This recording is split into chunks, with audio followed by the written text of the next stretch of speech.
Attendees are in listen-only mode. Welcome everyone, this is Drayton Boylston and this is the Coaching Crucible and I'm here with Gary Henson.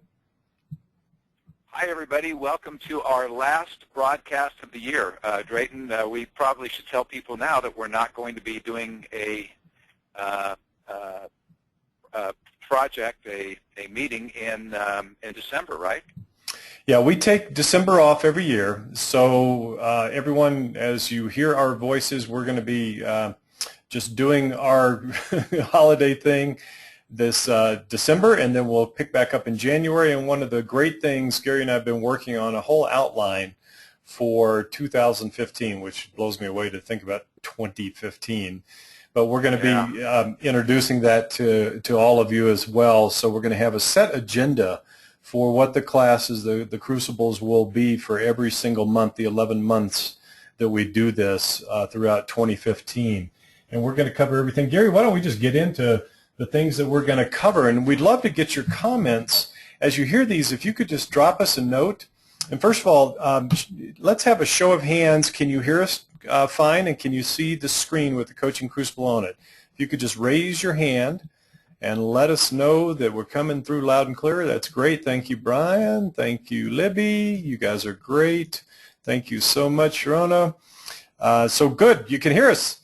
And what I'd like to do, Gary, why don't we get some comments on some of the topics that we're going to be rolling out in 2015. And I've got a list of the top, Gary and I put together a list of the top 11 that we came up with since we have 11 sessions in 2015. And I'll just tell you what these are and just provide your comments, because this is a public service program that Gary and I do, and we want to make sure that we're addressing all of your concerns and things that are most important in your world. So, and these are in no particular order right now. This is just the compilation of the 11. So, social media. Number 2, why you need to have a process. Number 3, affiliates. Number 4, being a thought leader. Number 5, building your team. Number 6, serving versus selling. Number 7, websites and blogs. Number 8, how to create products. Number 9, honing in on your niche. Number 10, role-playing. And number 11, the realities of coaching. So if you could just drop us a note, what pops out for you? I know it's impossible for you to memorize all those as I read through them, but what things are popping up for you that would be helpful for us to address? Because we're happy to take on any subject, quite frankly, as it relates to coaching and most other things too. So if you've got a particular thing that you would like for us to address, just drop us a note and we'd be very, very grateful for that. So Gary, you and I were talking about this session and what we're going to do, and what we thought we'd do is just start down this path, and this will continue. We'll continue to do this through 2015 too. We want to share some of the resources that we have created over the years with all of you, just to show you these resources, tell you about them, let you know how we utilize these resources, why we created them, and what they look like. And I feel that this is very, very helpful for people to see the way other people go about their coaching business and what tools they have. Gary, we get asked a lot by people, okay, what tools, what workbooks, what do you use in your coaching practice? And we have a ton of resources that we give people in our Certified Mastermind Executive Coaching Program. And I thought I'd just bring some of those up over the course of this program and certainly through 2015 to show people what these look like. And I know you've got some resources as well. What pops up for you, Gary? Should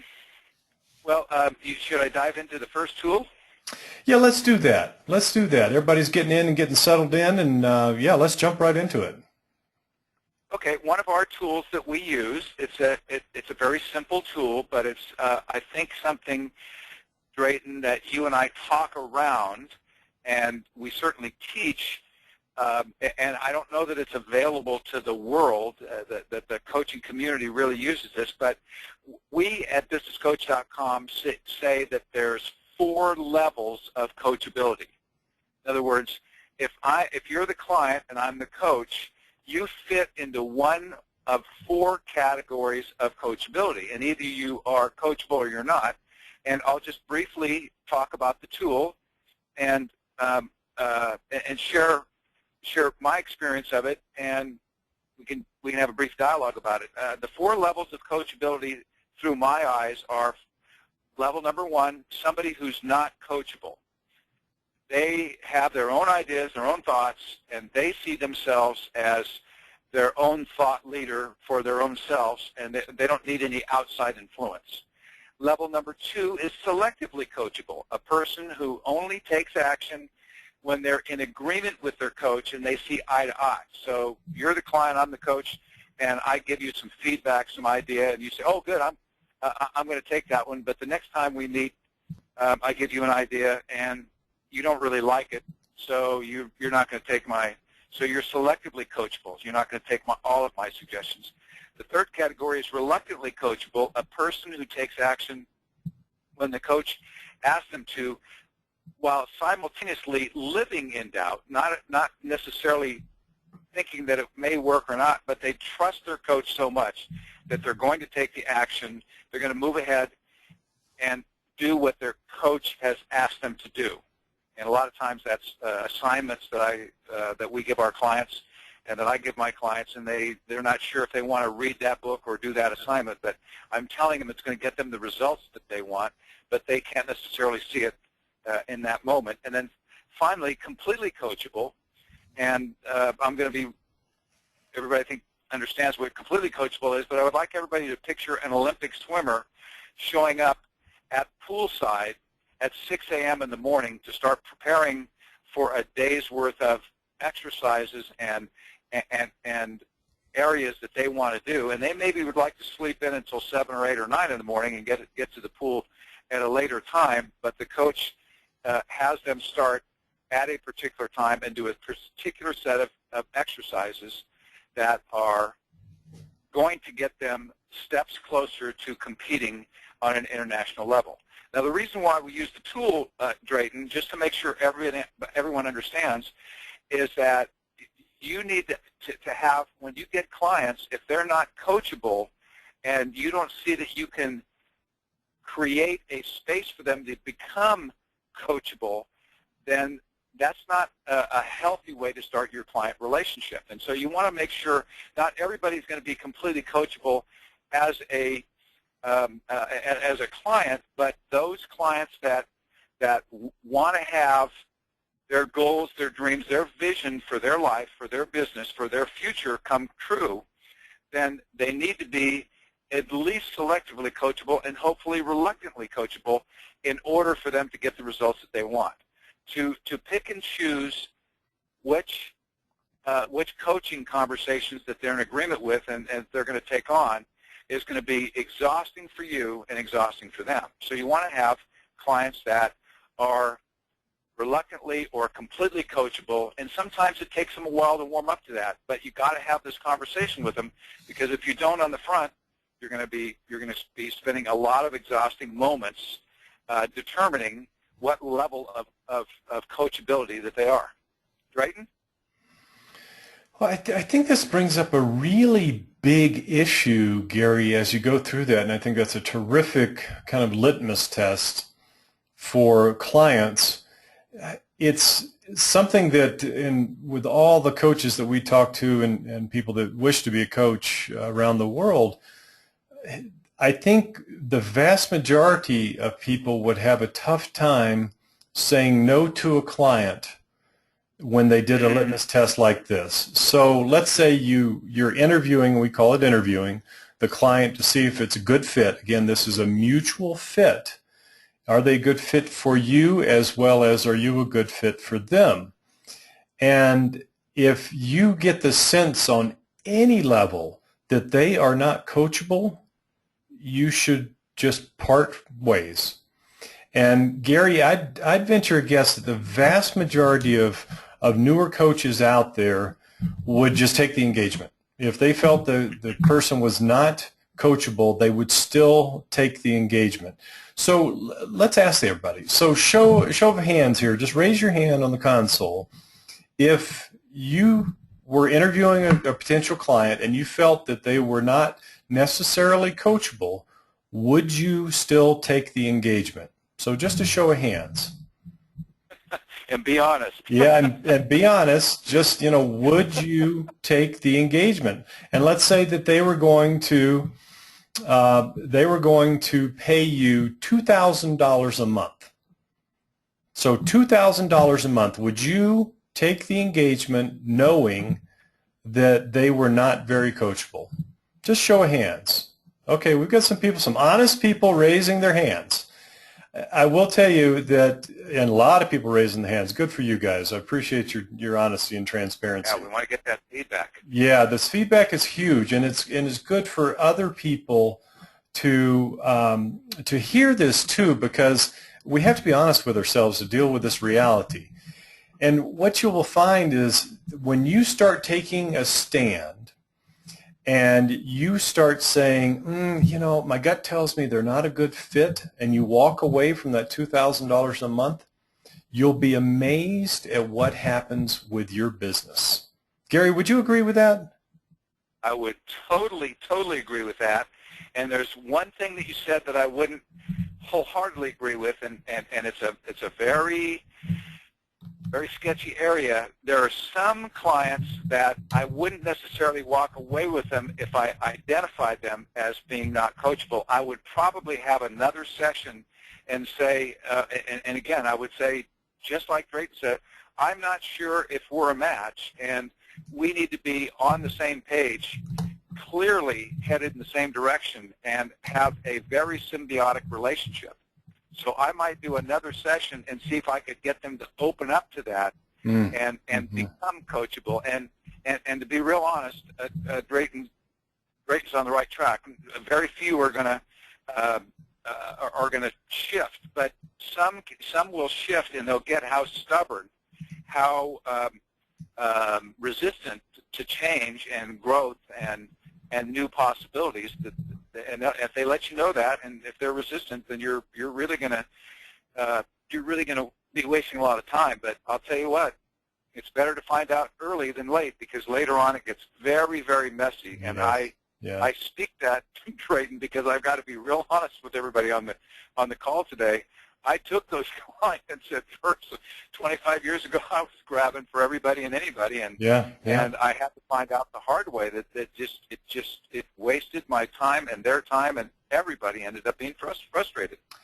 Yeah, and that ultimately will play itself out just like that. You can take the money now, and you can try to get to sleep at night, and the reality is it will come back to bite you, and it's a fact, and it'll be something that you end up manifesting in the relationship and knowing in your gut that they're not a good fit. And Gary, this brings up a huge subject with coaches, and that is, and we've got one stance on this. I'll be anxious to get your opinion too, Gary. We never ever take a client that quote unquote needs fixing. So if a person in HR director, or a big executive calls us up and says, hey, I want you to work with this person, they need fixing, and they've got this problem, and all these things, we never take that engagement. It's a recipe for failure. If it's a leadership improvement opportunity and it's polishing the stone, as we say, and it's areas that they can certainly improve on, that's one thing. If it's a fix-it situation, like this guy or lady needs to fix this one thing, or we're going to fire them, and you're brought in by a third party to do that kind of work, I will tell you that 99 out of 100 times it's going to end up badly. And especially if someone asks you to take an engagement like that and then report to them in terms of the progress and basically disclose things in the coaching relationship that you shouldn't, run for the hills, because you will be asked at some point in your career by an organization to fix someone and then maybe even be the conduit to give an evaluation on that person and to breach that level of confidentiality that we all should be having with every single client that we work with. So if somebody approaches you and says, we've got a problem employee, fix them, please, please think long and hard about taking that engagement. Gary, what's your take on that? Well, that's one of those. This is one of those topics, Drayton. You wind me up and you get me going, and we're going to really get on a rabbit trail here. But I'm going to briefly answer, and I want to highlight something that you've been alluding to here all along. So I would agree with what you said, and I'm going to add to it. What Drayton hasn't come out and said yet, folks, is picture yourself getting in these messy situations because you can't say no to the money, or you need to get a client, or you want to build your coaching practice. What really builds coaching practices is getting clients that are coachable, and they understand that they have blind spots, and that you, being an outside objective party, you who is trained in coaching, you are somebody who is genuinely interested in serving them. When you get those kinds of engagements, they turn out really, really well. And guess what happens? You get referrals, and you get them to bring other clients into the mix for you.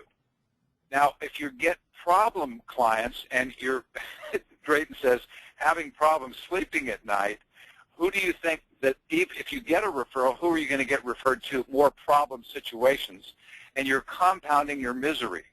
So again, take a look at straight up relationships, be straight with people, brutally honest with people, and tell them who you are. Who are you being? You're a powerful coach that helps people in healthy growth processes and change for the sake of growth and prosperity for everyone around them. And you want really powerful, strong relationships. If you're a powerful coach, then you're going to get referred like-minded people. So there's tremendous benefit in understanding this process and why we're having this conversation. Back to you, Mr. D. Yeah, it's a tough one, and we certainly empathize. We have been there. Gary and I have been there when we start our business, and you're so anxious to coach people, and you want to jump in, and you think you can help and maybe even potentially save, quote unquote, these people, and the reality is you can't. They have to be in a place, and Gary started all this out for those of you who have just come on board with us today, started this out by giving the 4 levels of coachability.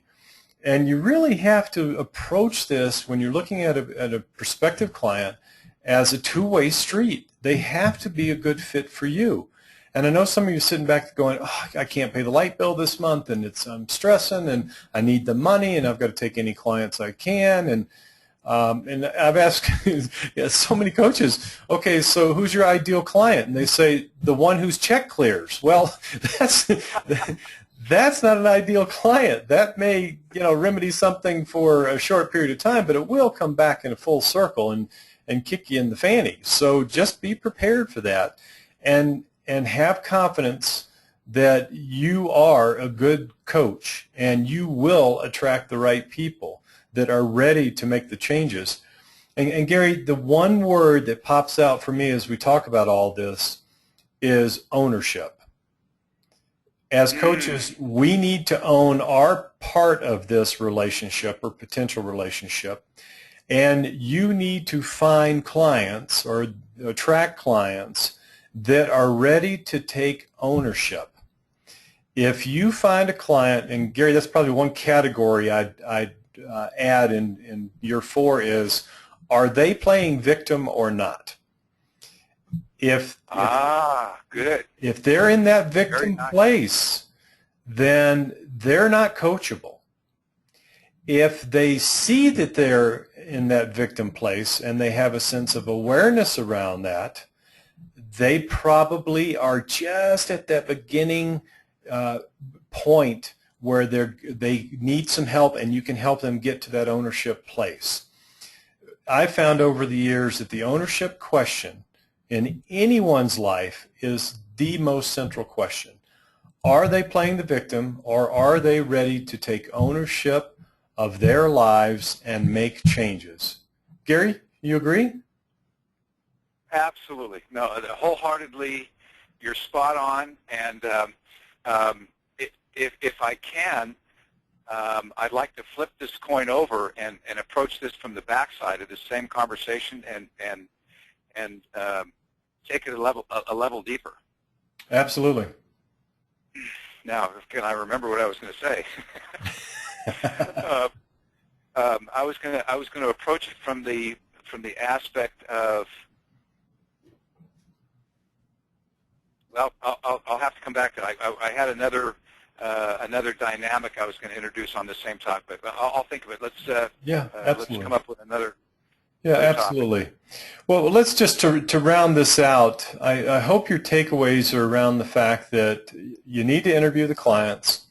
You need to have a methodology, and I would be very frank, and I have been very frank with clients about, I don't think this is a good fit. And we tell, and just this comes down to a contract, our coaching contract. We say in our coaching contract, and whenever we talk to a prospective client, we tell them that, yes, we will give you a contract we want you to execute. This is a moral obligation. You're going to pay us X for a minimum of 6 months. Usually we go for at least a year, and we tell them why, because it takes that long to really create sustainable changes. And in this contract, we will stipulate how much they're to pay us, how long it's going to run, and then we have put a line in there, and we've been using this for a decade, that says if the coachee is not happy with this relationship and the performance thereof, you can fire us at any point in time with 0 notice. And that allays any fears about, well, I'm stuck for 6 months, and what if this doesn't work out? And when we talk about this, because we tell them up front, this is where our contract reads. And we go on to say, you can fire us at any point in time, but here's my commitment to you. And we tell them in the first time we chat with them, my commitment to you is that I'm going to fire you way before you even will think about firing me. And a lot of times we get the stunned silence, right? So they're going, what? You would fire me? And we say, absolutely. If you're doing the victim thing, if you're not doing the work, if you're not showing up, if you're not committed to this process, I will fire you. And I've fired a number of people over the years. And what that does, that sends a message to any of your prospects saying, you are in this to help them in the best way you know how. And you're serious about that. And if it is not working, you will know sooner than they will, and you are duty-bound to fire them because of that. And it sets up the relationship, the coaching relationship, in a very strong way. It's a very substantial foundation that you are laying when you have that kind of conversation with people. And Gary, I'm not sure, how do you do your setup with clients? What do you teach at businesscoach.com? We have almost the same identical circumstances as you. We because of the nature of our business, and oftentimes setting appointments with other employees and their supervisors, or setting appointments out for certain business meetings in advance, we require a 30-day notice, but it's any time during the relationship. All they have to do is give us 30 days notice to wrap up the existing appointments, meetings, and protocol that we're putting into place, and we'll wind it down in 30 days or less.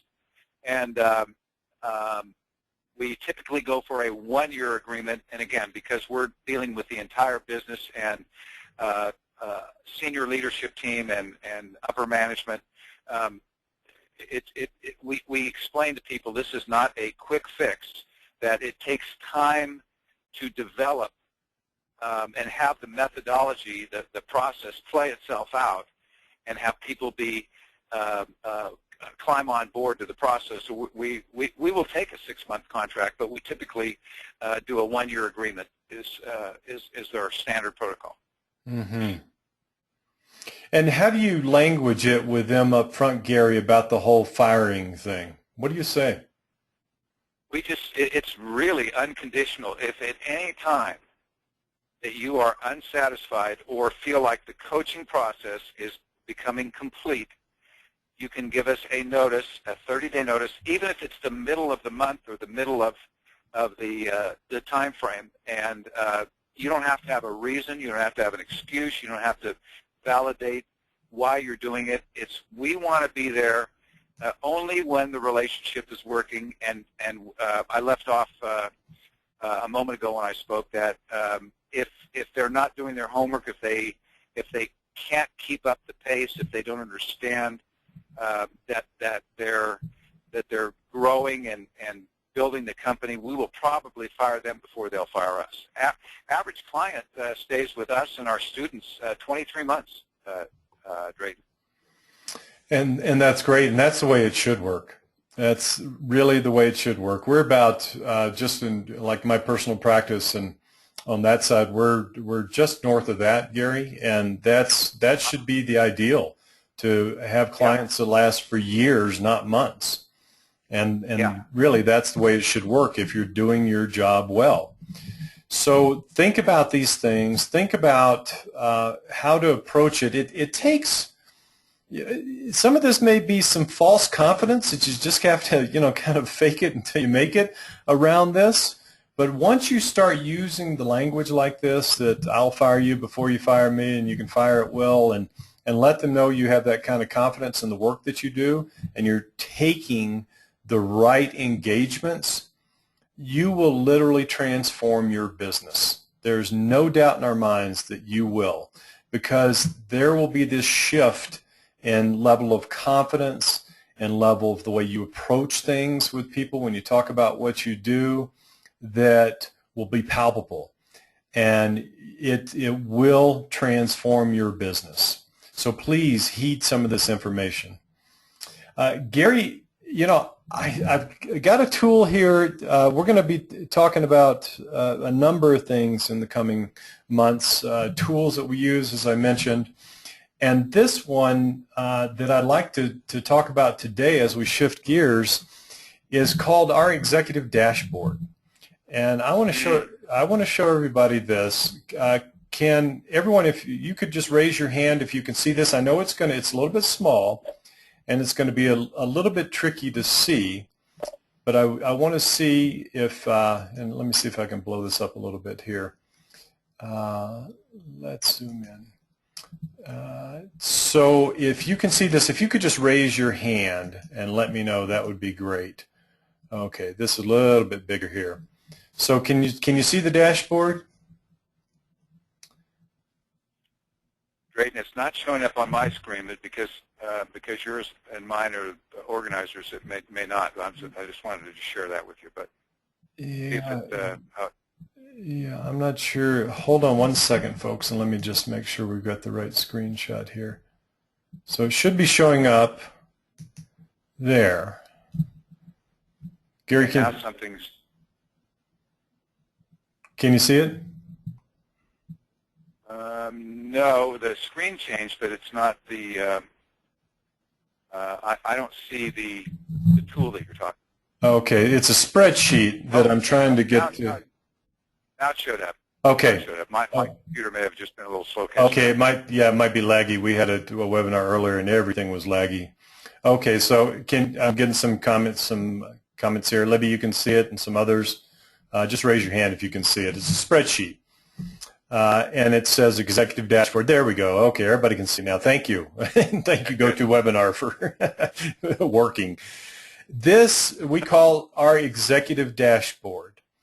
And we wanted to get this out in front of you to give you an idea of some of the tools that we employ around our coaching practice that goes so much bigger and broader in an organization than just one-on-one coaching.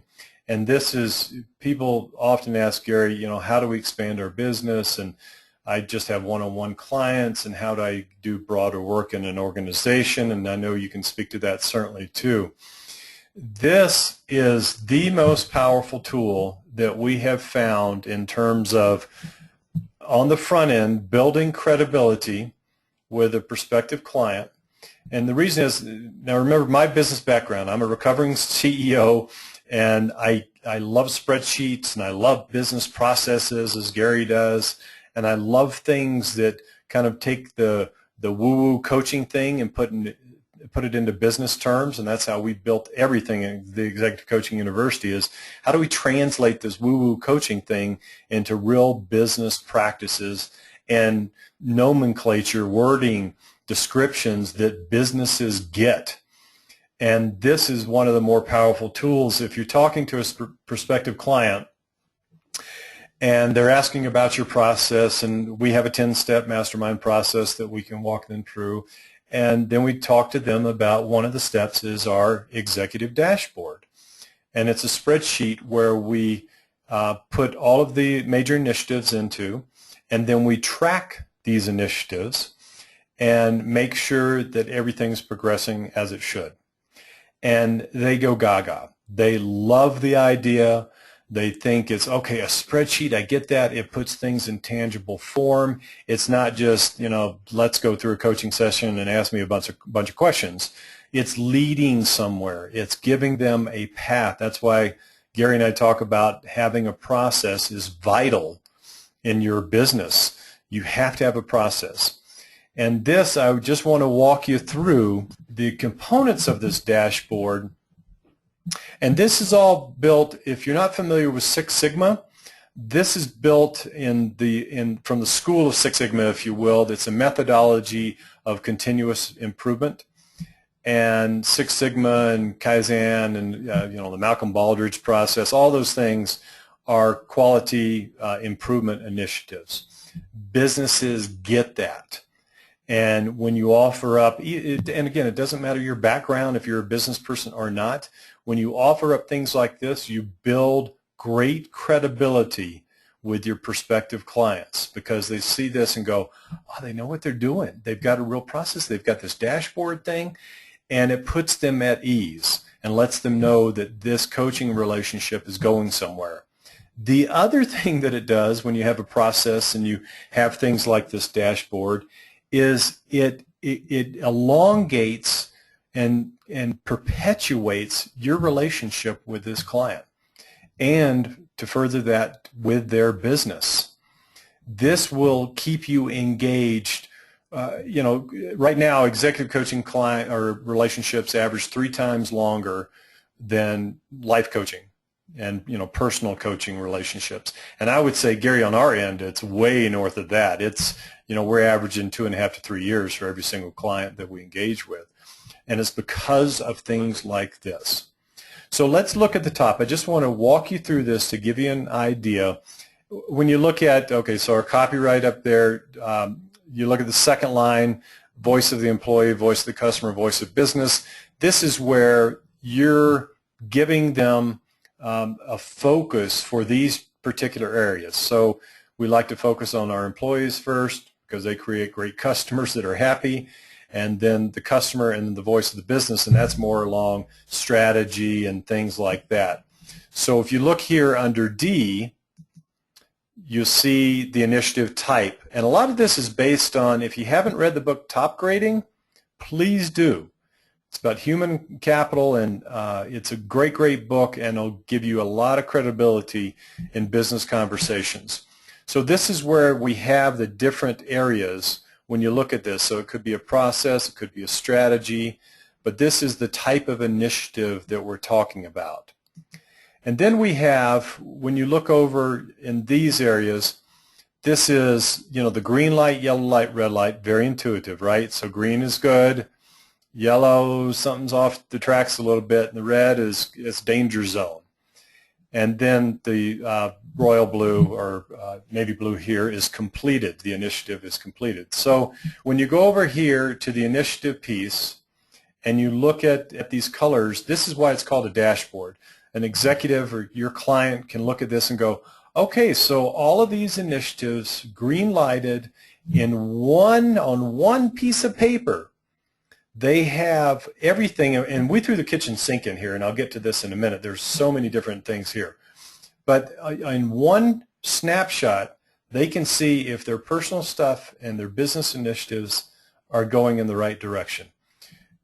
Gary, we use this with big clients, large organizations, where we meet with their executive team in one case, and we have the key initiatives for them to keep their eyes on.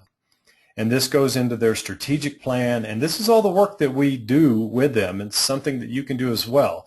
So we want you to think about not just the one-on-one coaching, look at this in a much broader context. So this is how you look at the colors up here. So this is how we grade these things out. And when we complete an initiative, we'll put it at the bottom down here so people can keep track of what has been completed. Now, there are a tremendous amount of initiatives in this document right now. We will typically only have about 10. And that's for focus purposes. We say, okay, we'll have 10, we'll divide them up to, certain people have ownership of these. Any more than 10 is going to be overload and people will just get paralysis. So a maximum of 10, and they're usually staged in, and we don't put another one on until one has been completed, like we have up here. It's in the blue color. And I'll just walk you through. So we put in a lot of business stuff here that we want to plant the seed with all of you that you can help these organizations, and Gary, I'm sure we'll talk to this in a few minutes, in many more ways than you may think. You can help them, again, to get your head out of just the one-on-one coaching. What else can you help an organization with? Well, you can help them with the hiring process. Well, how do you do that? Well, great coaches know how to ask great questions. You could even help them interview people. You can help them with assessments on the hiring side of things. And there's just so many different ways, and we want to plant a few of these seeds today. And I'll walk you through. So we've got the initiative name here. Then what is the initiative all about? And then what kind of initiative is it? The ownership piece, so who owns this initiative? Who is the initiative leader? And it may be your client, and maybe if you're dealing with a CEO, this may be the hiring process. So this initiative leader would be their senior vice president of human resources, let's say. And then that person would need to assign team members, and they would have 2, 3, 4 people on this team that they are leading and reporting up to the CEO via this dashboard. And then when is the initiative starting? When is it ending? Now remember, this is part of your role as an accountability partner, accountability coach, that you hold them to these things. And if they get off track and it goes to the yellow or the red, that's going to really upset these people because they're competitive alpha dogs. They will not want this thing to go to the yellow or red, especially if other people are seeing this dashboard. And then we have the initiative status, and then the initiative coach. Well, guess who the initiative coach is? You guessed it, yourself. And what happens here is that this hiring process might be for the senior vice president of HR, whom you don't know yet. And you're working with your client, the CEO, and you've identified that the hiring process is an initiative that he needs to keep, or he or she needs to keep their eyes on. And they get with the initiative leader, the senior vice president of HR, and then they say, oh yes, by the way, Jim is going to be the initiative coach and will help you through this process. What just happened here? You're expanding your business. You're helping your client, your single client right now, identify other areas where you could provide benefit to this organization. So you can become this initiative coach. Now up here I want to point out, in line 8, the initiatives process coordinator, guess who that is? You're right, look in the mirror, it's you.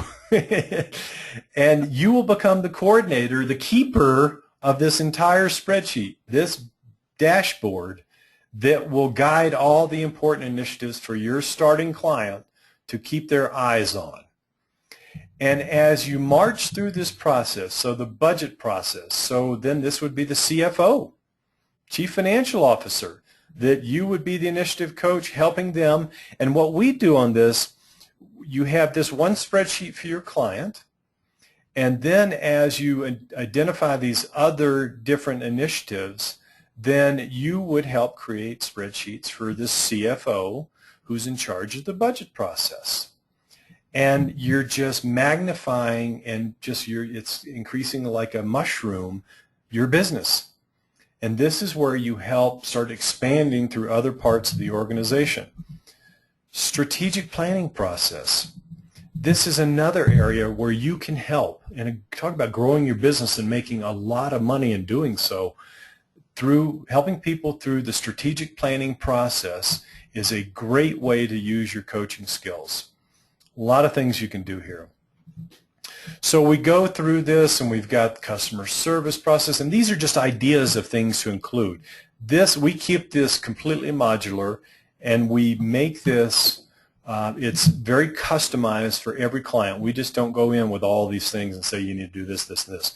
We ask the client, we work through the client, what are your biggest points of pain, what do you need to keep your eyes on, and they'll help you fill this out. You don't have to do this on your own. The sales process, so you could be interfacing with the Vice President of Sales here. Technology, you can help with this. Again, this is coaching. But this is, look at all the ways you've got, 3, 4, 5, 6 different people that now you will have exposure to that will probably lead to a coaching client for yourself.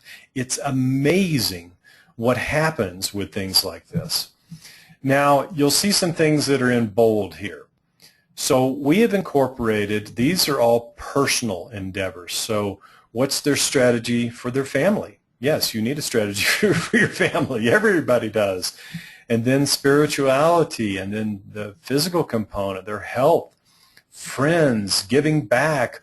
All of these we put in bold because this is the personal side of things.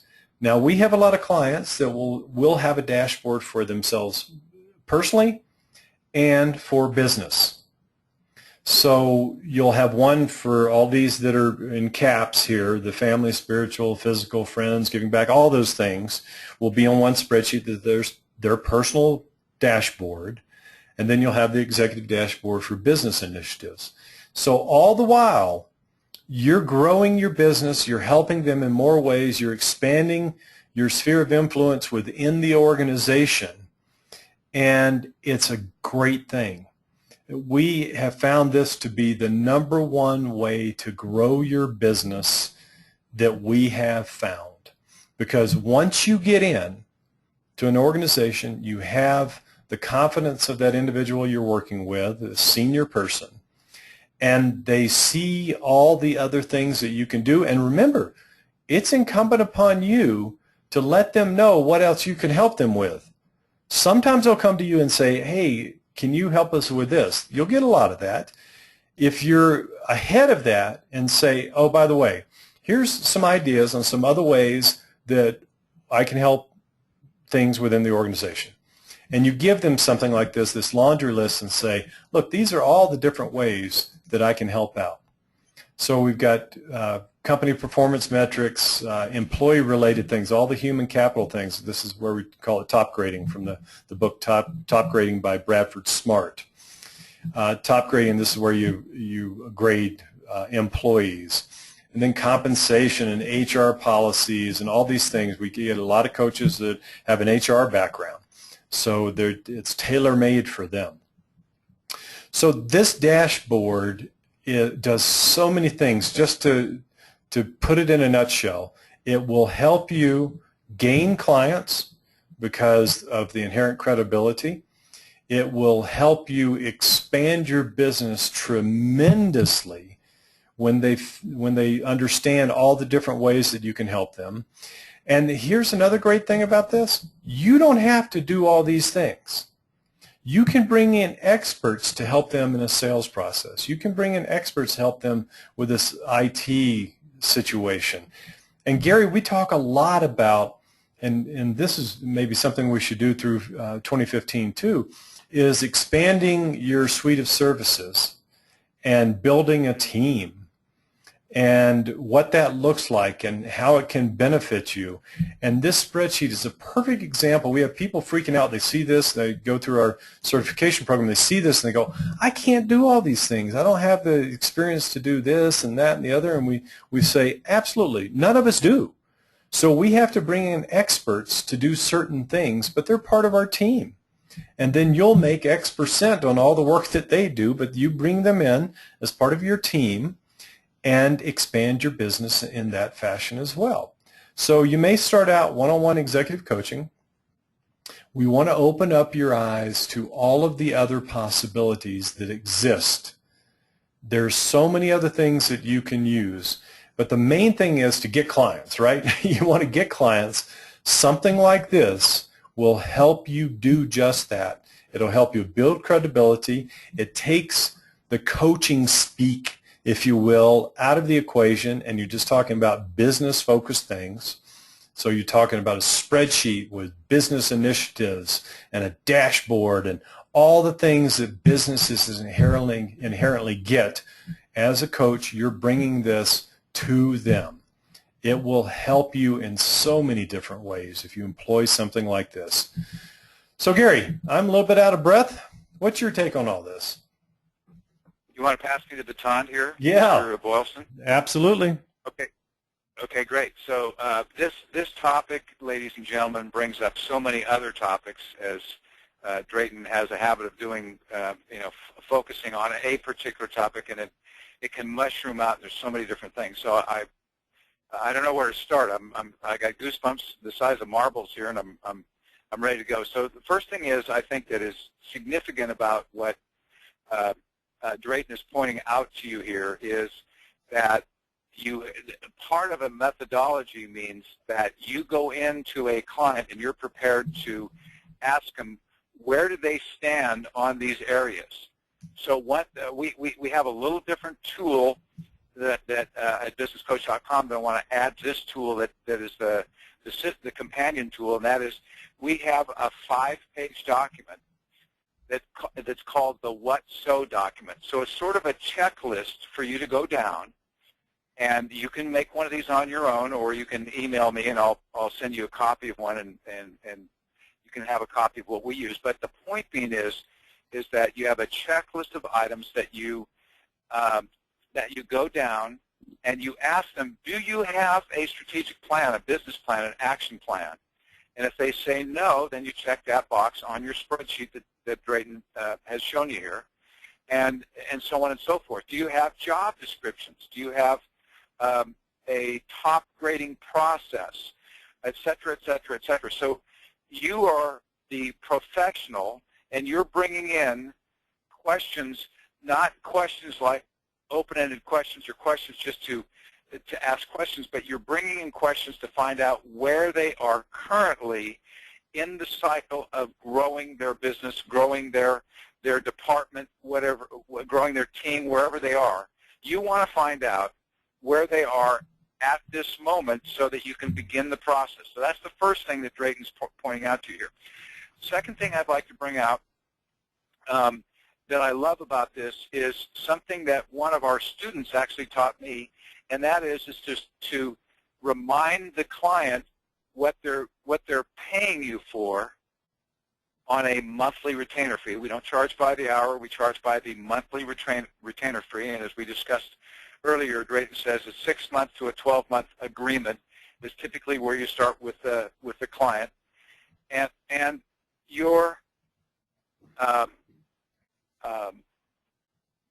going to send them a recap of the coaching sessions at the end of the month, which is going to do one of two things. Number one, it's going to remind them what their to-dos are, what their responsibilities are, what you accomplished during that month, and also what's not yet accomplished, some things that they can take a look at so that they can value the coaching and be reminded of where they were, what they accomplished, and where they want to go to. So this is so very important to the relationship that you have with the client, so that they really get it, that each and every month they are getting such a tremendous value, because you work with somebody on a weekly basis. You see them once a week as an example, and they forget what happened 3 weeks, 5 weeks, 8 weeks ago, the big breakthroughs they've had, the willingness that they had to change, the growth that they went through, the firing of one employee and hiring another one, if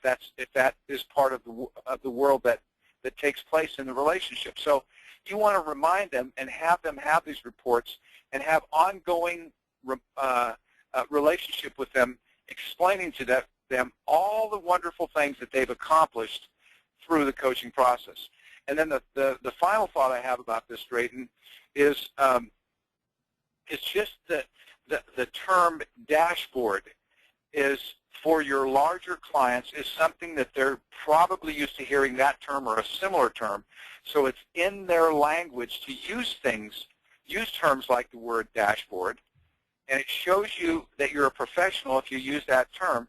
And for your smaller and medium-sized clients, some of them need to learn what a dashboard is and what it does for them. So one of the things that many of my clients have over the years missed out on, Drayton, is they look at their dashboard before I show them something like this. They look at a dashboard as a P&L statement. If they're really sophisticated, it's a balance sheet and a P&L statement, or a quarterly report, or some sort of scorekeeping that they've done on a very minute basis. But there's so many ways that you can measure how well you're doing in business and continue to keep an ongoing scorecard. For example, one is a 12-month rolling average. What was not the P&L for last year or the P&L for this year or this quarter, but what's the rolling average of the last 12 months, and create a P&L statement that for the month of November would end in November, and it would go back 12 months through last December. That's your rolling P&L, and you can learn things by keeping score of that. What about keeping score of new customers, old customers, return customers, people that exit interviews, or how many clients are we losing each week or month or day that are not coming back to us? Why are they not coming back? Keeping score of employees, employee turnover. Why are employees coming to us? Why are they leaving us? And all these different things that you can keep. The more information that you have, or I should say that your client has, the more information that they have about their business and why statistically things are growing or shrinking in a certain direction, the more informed they are, the better that they can make informed decisions and make informed choices as to responding to the different areas that you're keeping score of in your business. So it's not just anymore about having a strategic plan. It's not just anymore about putting a budget into place, which is a form of, by the way, as part of the dashboard, budgeting and projecting your expenses and your income out 3, 6, 9, 12 months. It's not just understanding how business is doing. What about your personal life? What about your family life, your spirituality? All those things come into play. And then finally, Drayton, before I hand it back over to you, I want to remind everyone that most people that are vested or invested in their occupation, or those that are division managers, regional managers in charge of other people, or entrepreneurs, people that are responsible for an entire company, they don't go home at night and have their spouse ask them a question about work and say, oh, nope, sorry, I punched out the clock. We don't talk about that when I'm home. Most of us, I'll include myself in this, can't help but have some form of thought process about what happened that day or what they want to have happen the next day from a business standpoint. Just last night, I made a note of somebody whom I forgot to call yesterday.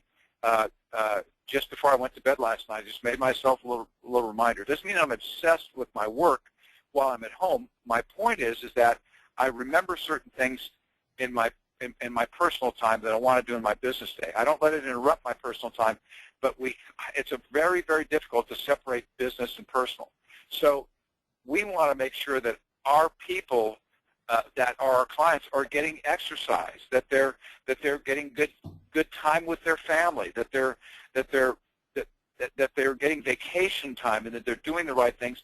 And something like this dashboard makes you look like the ultimate professional coach if you employ tools like this as part of your methodology, your system, your process that you use when you're working with your clients. And so many of us, Drayton, so many people that I talk to, they come to me and say, well, I don't need a methodology. I just need to learn how to get clients. I don't need a system or a process or a dashboard. Just teach me what to say when I'm in front of a client and how to retain my clients longer and so on and so forth.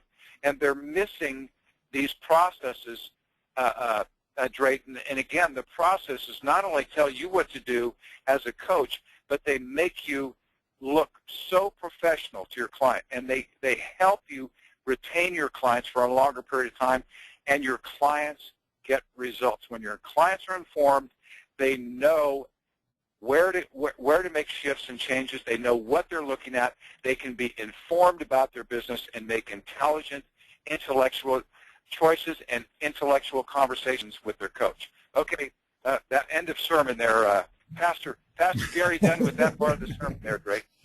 Well, you had some really important points there, Gary, and one of the things that really jumped out for me as you were finishing up is that, you know, people stress about getting clients. Well, they don't think a lot about the retention piece and the expansion piece. So would you rather have, you know, one client and one organization that you have for 2 or 3 years that expands within that organization, or do you want to continue to just have, you know, clients for 3 and 6 months that you have a revolving door and therefore you have to keep selling more? And I guarantee you that better referrals are going to be the people that stay with you longer, that you expand with. But, you know, Gary, it's like when we go through and do examples with people about if you have 1, 2, 3 good clients, the possibilities for expansion are limitless. And that's what we want you to think about. I'd much rather have clients for 2, 3, 4 years that I expand in their business and get to know every aspect of their business and become an invaluable trusted advisor within their organizations versus a revolving door of clients. And this is the way, using things like this dashboard, are ways that you can ensure that your business grows and stabilizes in terms of cash flow so you can keep doing your magic. So as Gary said, it's part of that professionalism that you bring to the table as a professional coach running a business, that this is just part of it. And it's part, as Gary said, part of having a process, part of having ancillary tools like this, which we'll be addressing more as we move forward, all part of being a professional coach. And when you start utilizing things like this, you will be amazed at what happens with your business from the front end to the back end. So questions about any of this? I just sent a note to everyone. What questions do you have about the dashboard? We've had people tell us this is like drinking from a fire hose when we go over the dashboard. It is. It's a lot of information to kind of soak up, but we'll give you the recording. We'll put it on our new YouTube channel. We'll send you an email about that in the next day, and you'll have this information. So listen to this again, watch it again, look at this, and employ this in your business. And Gary, I got a question here from someone about what's your email about getting that document that you had mentioned? Yeah, again, the document is called the What So document. It identifies where they are now, so it's like the paper version of Drayton's dashboard, but the questions to ask, and that's Gary, G-A-R-Y, at businesscoach.com. So just request that document, and I'll probably recognize that you're from the Crucible, and Gary at businesscoach.com, G-A-R-Y, and I'll be happy to send a copy of that off to you, and it's a great tool like this. And Drayton, I've got a powerful question for you, my friend. Mm-hmm. did we remember to put on the list of 11 that you mentioned? I don't think we have on there how to professionally ask for and receive referrals. Oh, that's a good one. No, I don't think we have that. We'll add that. Yeah, that's good. I have a hunch. That would be a hot topic, and it just so happens that I'm writing a white paper on that topic right now. Oh, excellent. And we could really get into some wonderful dialogue and help people understand, because I think it's one of the biggest misunderstandings in business, but in particular in the coaching industry, I think it's a blind spot for most coaches, and it's such a wonderful opportunity that people are passing up. Yeah, I agree. I just added that to the list, Gary. That's a good one. Yeah, very good. Yeah, good. Thank you. Yeah. Well, yeah, let's good go. Well, hopefully this served you well today. Certainly, that's why we're here. Again, we'll post the recording. If you have any questions, just let us know. You'll see, as I mentioned, we have just created a YouTube channel, and you can post comments, questions, things like that that we'll be checking. So we're transitioning all the recordings to one place at a YouTube channel to give everybody universal access, of course, for free. And share it with your friends and subscribe to it. That's going to be the important thing. So you get these recordings automatically, and then post any questions that you have. So we hope this served you well today. If you need anything, just reach out and let us know. And we're happy to help you. And again, we're going to take off next month, December, which I can't even believe is December. And Godspeed to all of you. And we look forward to reconvening January of 2015. Until then, take good care. Happy holidays, everybody, and may God bless you.